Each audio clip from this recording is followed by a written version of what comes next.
Welcome back. In this video, we will be looking at question 4, or the question that a lot of you guys started to feel your palms itching.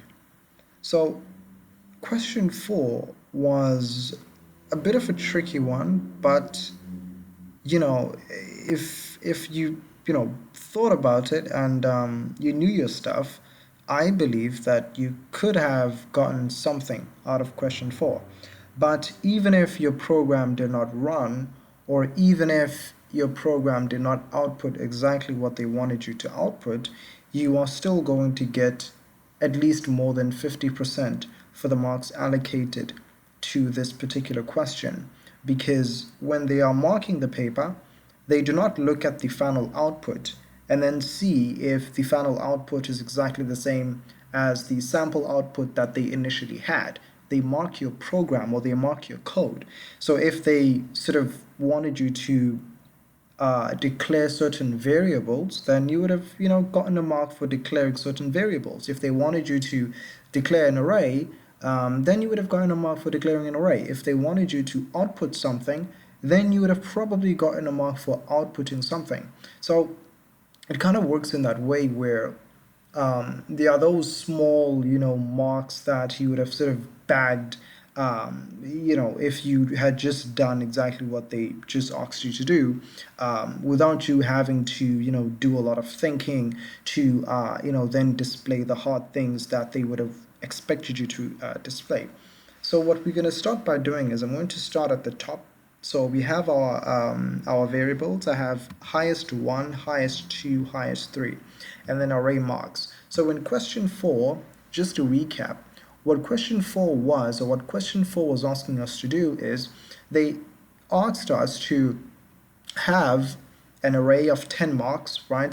So the array has a length of 10, and then you can populate whatever values into the array that you would like to populate. So you can have any marks inputted into the array, right? But obviously the marks have to be between 1 and 100. It can't be more, it can't be less.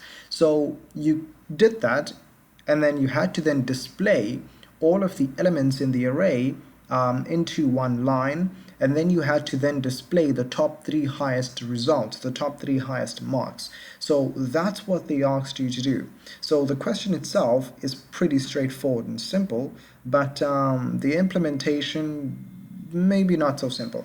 So here we have our 3 variables, highest 2, and then highest 3, and then I set all of these values to equal to 0, and then I have my array here, array marks, which has 10 elements, or 10, the size of the array is 10. So all of these elements are declared globally, right? All of these elements are declared globally. Whenever you're dealing with arrays and they are asking you to do something to an array, please declare the array globally. Do not declare the array locally. Just think about it as a rule of thumb. Whenever they're asking you to deal with an array, or whenever there's an array that you need to deal with, declare the array globally. Do not declare the array locally, because you are going to have an issue when it comes to trying to pass that array into a function. There's going to be a lot of issues. You won't know whether to pass it in as a function, or you won't know whether to pass it in as a reference or as a value. So there's a lot of issues and intricacies that come with you having to declare an array locally instead of you having to declare the array globally. So just for simplicity's sake, and just a rule of thumb, whenever you are dealing with an array, just declare the array globally. You will see the value in doing that in a second. So then we have a function, a void function, right, called top3.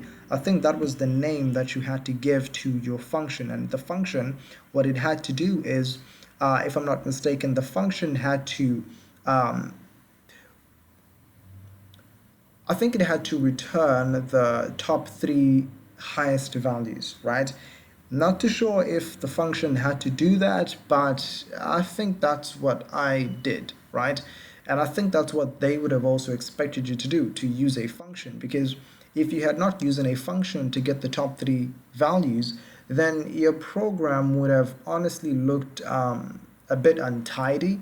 You would have had a hard time trying to navigate your way around the entire program, because everything is just mixed up with one another. You would have, confused different values. You would have done this and done that. So you wouldn't have had a way to kind of segment your code out or to divide your code into sub programs. So what I did is I declared a function called top3, and it's of the void data type. So I only have one parameter, which is the int parameter. So let's go into the main function.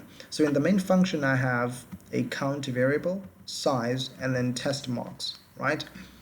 So size variable, it gets the size of the array. Which array? The globally created array, the array marks, right? Okay, so that's what it does. And so I have a do while loop. So while the count is less than the size. What's the size? Well, the size is the size of the array. So what I'm doing here in this entire part is I'm doing two things. One is that I'm trying to get the elements that I need to append into the array from the user input.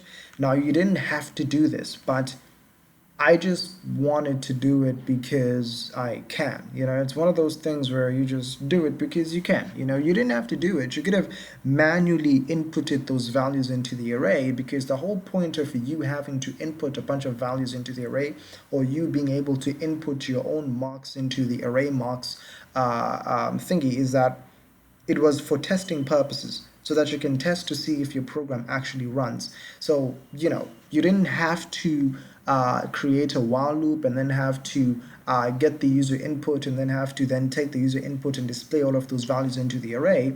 But I did that, but you didn't have to do it. So what I'm doing here is that I'm getting values from the user input, and then I will be inputting those values into the array. So that's what I will be doing. So then I have my count variable. I said count plus plus, so I'm incrementing count. I went down below, and then I said enter in the test marks, right? So test mark, the count is just number, number one or number two or whatever it is, right? And so then they would have inputted in their test marks. So this line is very important, right? This line is very important in this entire do while loop. So array marks count minus 1 is equals to test marks. Now, what the hell am I doing? So what I'm doing is, we've already created an array, right? The array already exists. Array marks already exists, right? It has 10. It has a length of 10, meaning that there are 10 memory addresses allocated to each particular position in this entire array. So what I am saying is that array marks count minus 1. The reason why I said array marks count minus 1 is because the count variable is starting at 1. So the count variable is 1 when the program loops for the first time.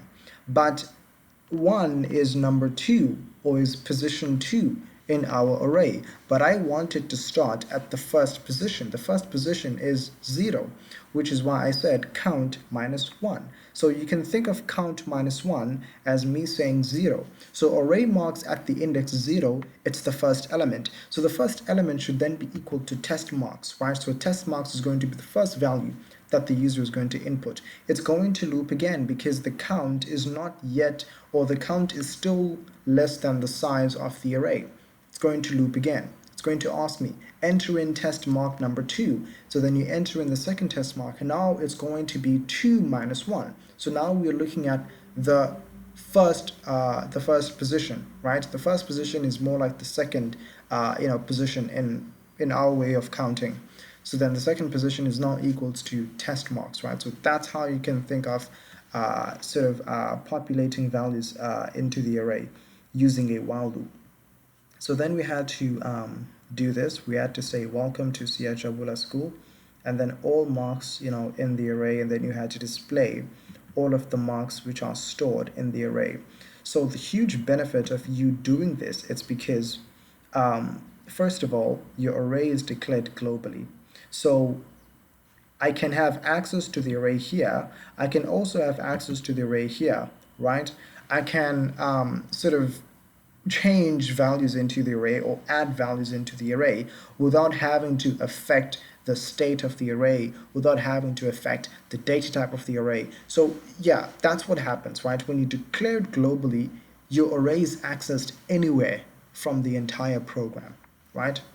And then now we go down here. Let's just go down to the void top3, which is our function. Now this function is the one that is going to display our the top 3 highest values, right? So we have a for loop, for I 0 and I less than size. And now we said, well, if array marks I, which is index, right? So when the entire for loop runs for the first time, it's going to be at this index 0, right? If array marks I is greater than highest at this point is equals to 0, so highest is equals to 0. So what's going to happen is your program is going to say, okay, so it's going to look at the first element. The first element, if the first element is 23, or if the first mark is 23, is 23 greater than 0? Yes, it is. So then that means that highest is equals to array marks I. But then again, it's going to loop to the second value, to the second element, or the second mark. Say the second mark is 56. Is 56 greater than 0? Yes, it is. But guess what? 56 is also greater than 23, which was the previous value. So then now 23 is equals to highest, right? It's going to loop again. Say the next value is now going to be 88. It's going to say, is 88 greater than 0? Yes, it is. But guess what? 88 is also greater than 56 and also greater than 23. So now 88 is going to be the highest. So it's going to continue doing that up until it reaches a value that is higher than all of them. And that value we are then going to call highest one, or the first highest value. And so then what I said is, so the thing that you need to keep in mind is that we've already gotten our highest value. So now what we need to do is we need to remove the highest value from the array, or at least that's what I did.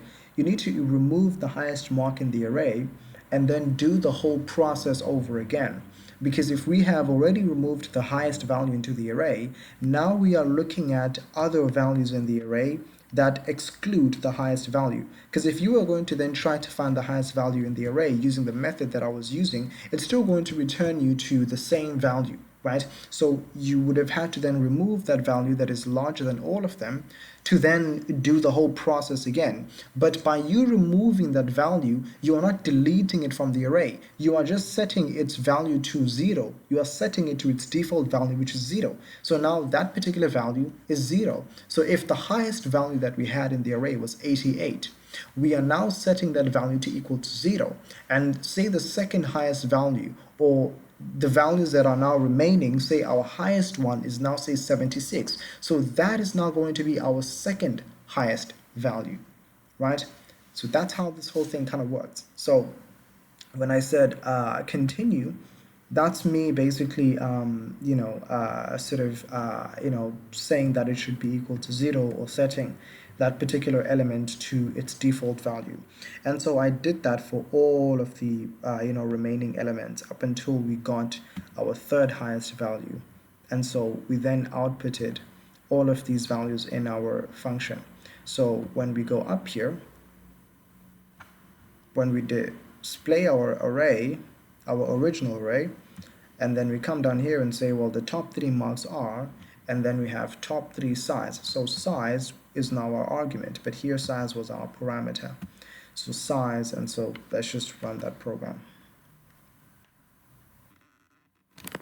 Let's just have for the first 23%, 76%, 45%, 90%, 73%, let's just say 24%, 77%, 18%, let's just have 70%, and let's just have 85%.